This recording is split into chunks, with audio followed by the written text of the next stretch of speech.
What makes a great conductor? Well, I'll go back to my leitmotif and say that I think you have to be a great musician. So, First, that's the first thing.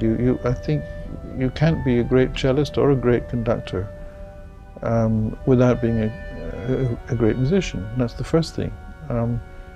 But a conductor, I think there are specific things. Actually, a lot of people have gone into conducting without really training, and I know what you mean. I think I've been a violinist in orchestra for many years, and I know exactly. You've been a long sufferer, yes? Yeah, absolutely.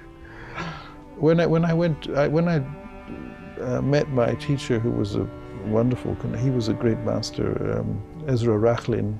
He was a protege of Fritz Reiner.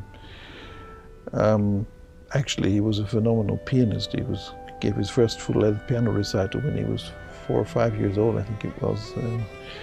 But anyway, when I went to him, already at a fairly mature stage, he asked me whether I'd had any conducting lessons, and I said no, and he said, well, thank God for that. and he then started to train me properly.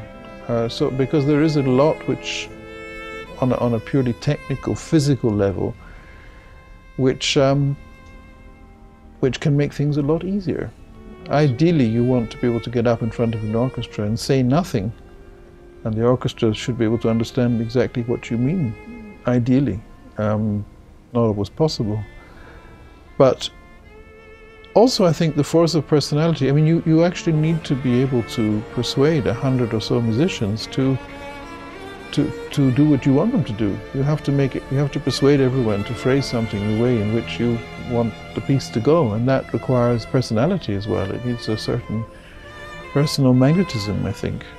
And some, I would have said, perhaps some kind of psychological ability to know how to handle people.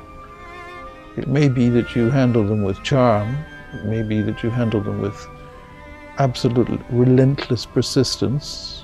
It may be that you're the kind of conductor who explodes and has tantrums and all the rest of it. But whatever you do, and maybe you need all of these at different times, you have to be able to command the authority necessary to persuade some not necessarily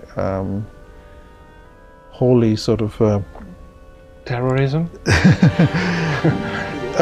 Not everybody in the orchestra is necessarily well disposed to the conductor. I would say, in fact, it's the exception rather than the rule when orchestral musicians actually like a conductor.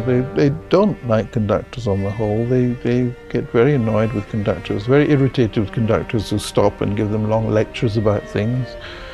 They just want to know where to come in and where to come to stop, and they want someone to beat time clearly and everything. And this, it's quite it can be very difficult, and to handle the musicians, to sense the dynamics of how to get the best out of everybody. So yes, first and foremost, you have to have the authority of being a really fine musician. But then I think there are lots of other things.